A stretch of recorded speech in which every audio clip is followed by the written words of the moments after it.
नमस्कार दोस्तों, अभी डिजिटल चैनल में आप लोगों का बहुत बहुत स्वागत है। जैसे कि आप लोगों ने देख रहा है, मैं आज जो बताने जा रहा हूँ पीएफई यानी एनएफईआईटी डिजिटल सेवा आप देख रहे हैं। पार्ट 5 आधार सुपरवाइजर का पेपर पास कैसे करें, पांचवा पार्ट देख रहे हैं। चौथे पार्ट तक आप लोगों ने मेरे चैनल के माध्यम से देखा। जैसे कि आप यहाँ पे वीडियो पे आएंगे, वीडियो पे आने के बाद आप देख रहे हैं यहाँ से नीचे की ओर जैसे ही स्क्रॉल करेंगे, नीचे को स्क्रॉल करेंगे, यहाँ पे आप देख रहे हैं जैसे चौथा पार्ट, यहाँ पे चौथा पार्ट लिखा है। आप इसी प्रकार से पांचवें पार्ट का आप देखेंगे आज आखिर में। सबसे पहले यहाँ पे बहुत लोगों ने कमेंट किया कि क्या फिर आप बनाएं, लेकिन भेद और दंड के बारे में।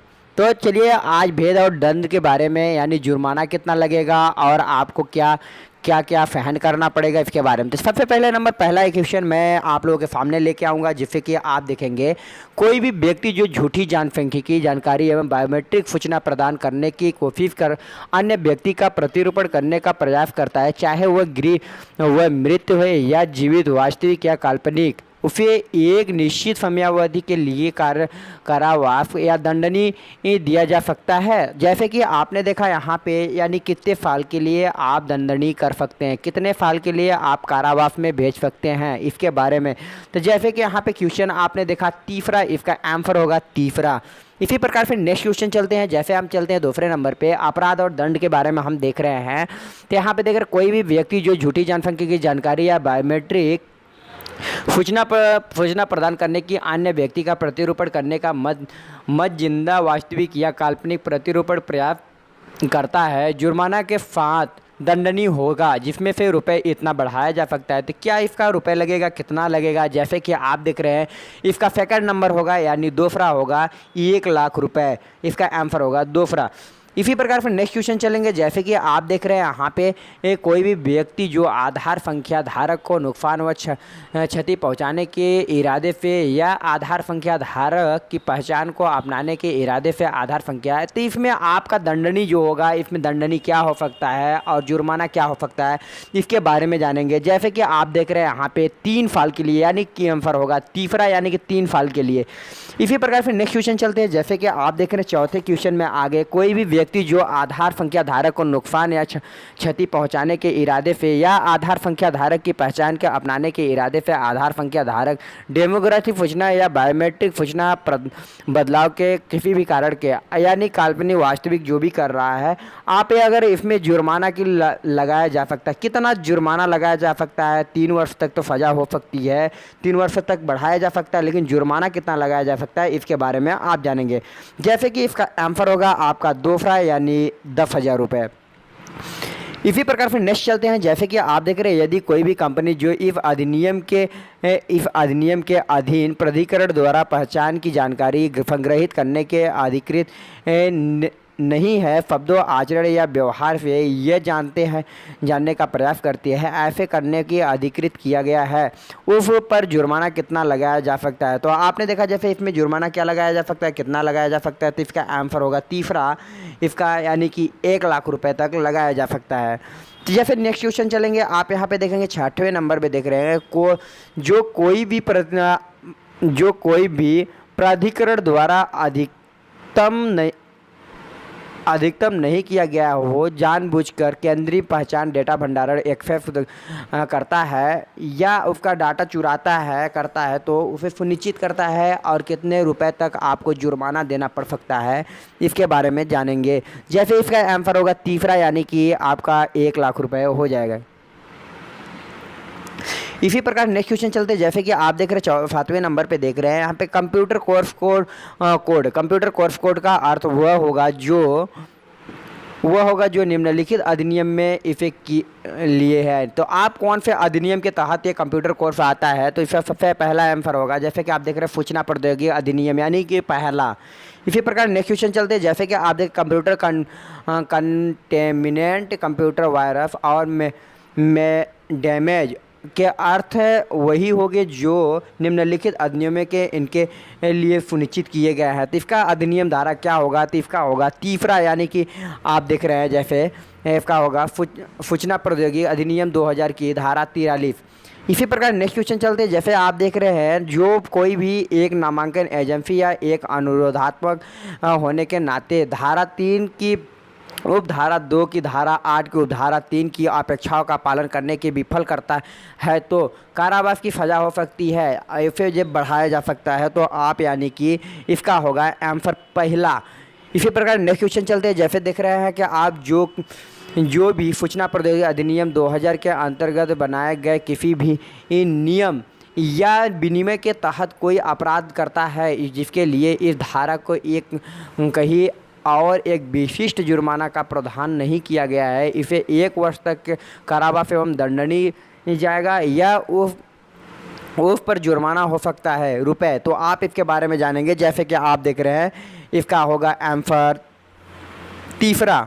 इसी प्रकार नेक्स्ट क्वेश्चन चलते हैं। जैसे कि आप देख रहे हैं यहाँ पे जो कोई भी सूचना प्रौद्योगिकी अधिनियम 2000 के तहत किसी भी नियम या अधिनियम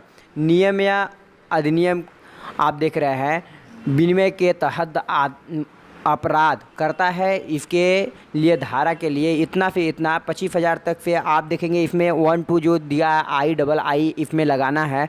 तो आपका एफ का आंसर जो होगा आप इसका यानी कि पहला नंबर 1 अवधि के लिए कारावास हो सकता है और दूसरा नंबर 25,000 तक जुर्माना लगाया जाएगा। इसका आंसर होगा पहला।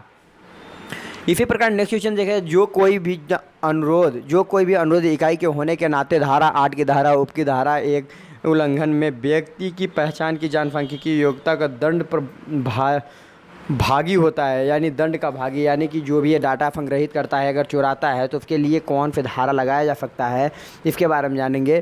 तो जैसे इसका होगा कि आप देख रहे हैं तीसरा होगा 1 अवधि के लिए कारावास 1 साल तक बढ़ाया जा सकता है। और दूसरा चीज़ इसमें होगा जैसे कि चौथा होगा इसका चौथा होगा जुर्माना जिसे 10,000 रुपये तक बढ़ाया जा सकता है। इसका आंसर होगा चौथा। इसी प्रकार नेक्स्ट क्वेश्चन चलते हैं।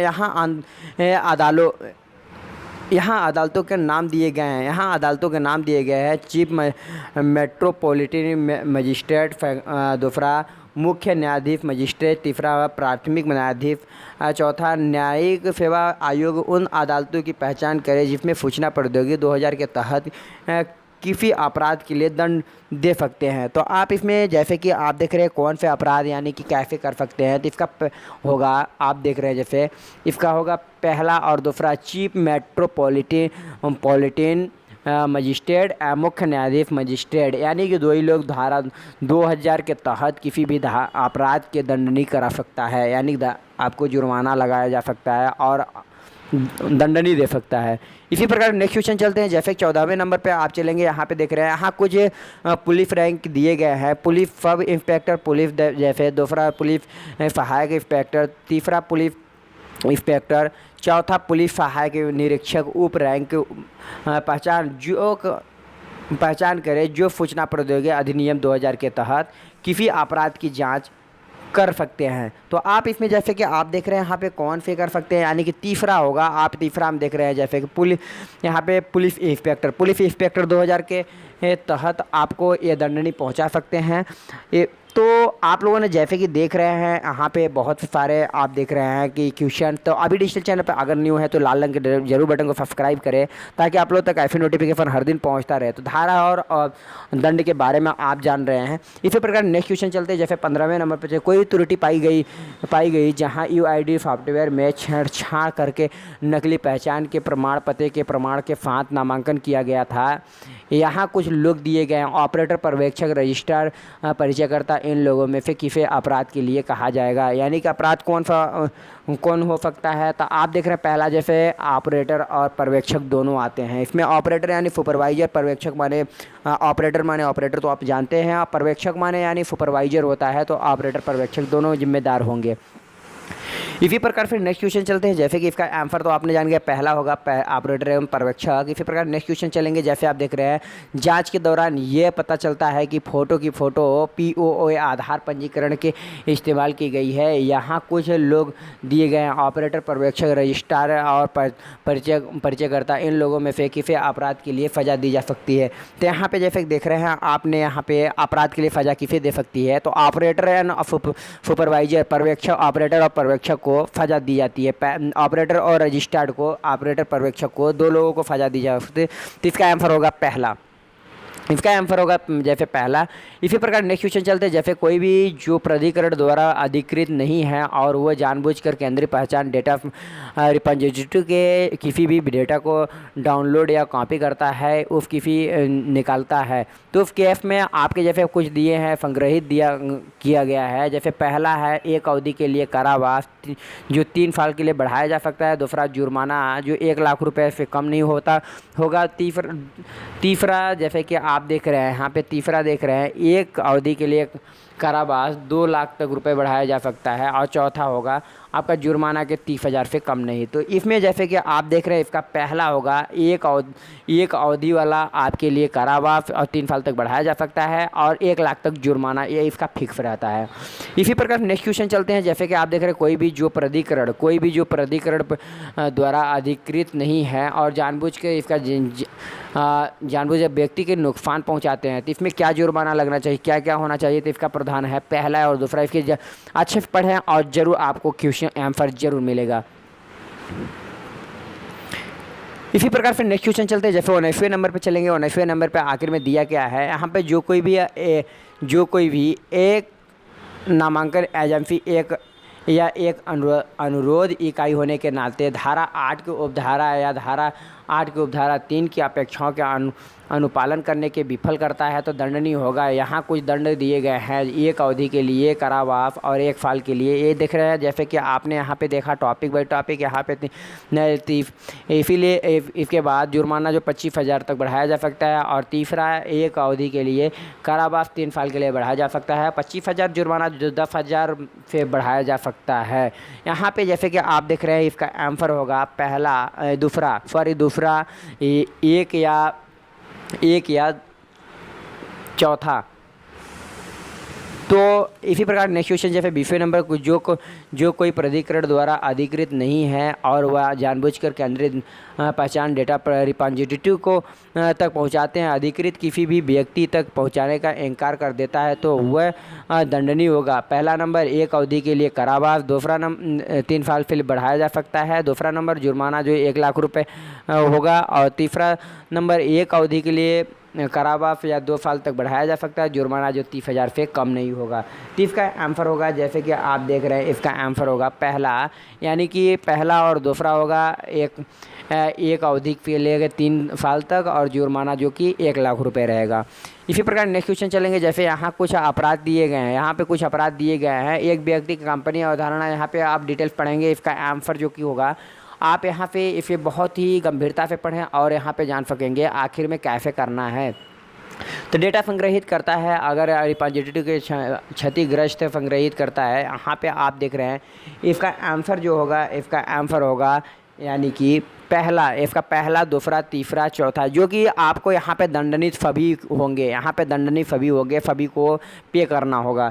इसी प्रकार से 22वें नंबर पे चलते हैं। नेक्स्ट जो यहाँ कुछ अपराध दिए गए हैं। किसी व्यक्ति की कंपनी किसी भी हटाने योग्य स्टोरेज मीडिया के संग्रहित किसी भी जानकारी को नष्ट करता है, देता है, तो यह केंद्रीय पहचान डेटा रिपॉजिटरी के बदलाव के द्वारा इसके मूल्य उपयोगिता में इसमें होता है। जैसे इसमें कुछ मदे दिए हैं, आप इस मदे को देखेंगे मद को। तो जैसे पहला दिया है, आप देख रहे हैं पहले में दिया है किसी भी व्यक्ति कंपनी, पहला में किसी भी व्यक्ति कंपनी दे दिया, यानी कि संग्रहित डाटा को एकत्रित रिपॉजिटरी के बदलाव में, यानी कि पहला और दूसरा और यहाँ पे तीसरा, पांचवा। तो इस तरह से देखें जैसे कि इसका आंसर होगा आपको आप आगे इसका आंसर होगा दूसरा। इसी प्रकार से नेक्स्ट क्वेश्चन चलते हैं। जैसे आप देख रहे हैं यहाँ पे 23वें में कुछ मदद दिए। एक व्यक्ति जो कंपनी को यहाँ अधिनियम के प्रोत्साहन के यहाँ संबंधित करता है, जानकारी एकत्र करने के लिए अधिकृत नहीं किया जा रहा है, लेकिन शब्दों आचार व्यवहार के ये दिखाने का उपयोग है। तो आपने देखा जैसे कि यहाँ पे इसका आंसर होगा, जो इसका आंसर है यहाँ पे इसका आंसर चौथा होगा, यानी पहला यानी दूसरा। इसी प्रकार नेक्स्ट क्वेश्चन, लास्ट क्वेश्चन है। यहाँ कुछ मदद दी गई हैं जो कि आप किसी व्यक्ति या कंपनी किसी को हटाने योग्य स्टोरेज मीडिया के संग्रहित किसी भी जानकारी के नष्ट करता है या हटा देता है, तो केंद्रीय पहचान डेटा रिपॉजिटरी के हैं या उसके क्या कहते आपके कंपनी अधिनियम के तहत रिपोजिटरी के इतना है, तो आपका इफ़ एफ का एम्फर इफ़ का क्या होगा, जैसे कि आप देख रहे हैं इफ़ का एम्फर होगा दूसरा, पहला और दूसरा इफ़ में एम्फर होगा। तो थैंक यू। तो जैसे कि आपने देखा कि अभी डिजिटल चैनल के माध्यम से आज की अपराध और दंड में कैसे कैसे क्या क्या जुर्माना लगाया जा सकता है और क्या किया जा सकता है। और नेक्स्ट क्वेश्चन में आप आएंगे आधार का अगर फेस से आपको डाउनलोड नहीं हो रहा है तो फेस से डाउनलोड क्या रीज़न है, इसके बारे में मैं लेके आऊँगा नेक्स्ट वीडियो में। तो थैंक यू दोस्त। अगर आप लोग वीडियो पसंद आया तो ज़रूर आप लोग मेरे चैनल को लाइक करें और चैनल को सब्सक्राइब करें, और आप वीडियो पसंद आए तो लाइक करें और अपने दोस्तों में शेयर करें ताकि आप लोग उनको भी पता चले कि आखिर में आधार कार्ड का एग्ज़ाम कैसे देना है जिससे कि आप आसानी से दे सकते हैं। तो थैंक यू।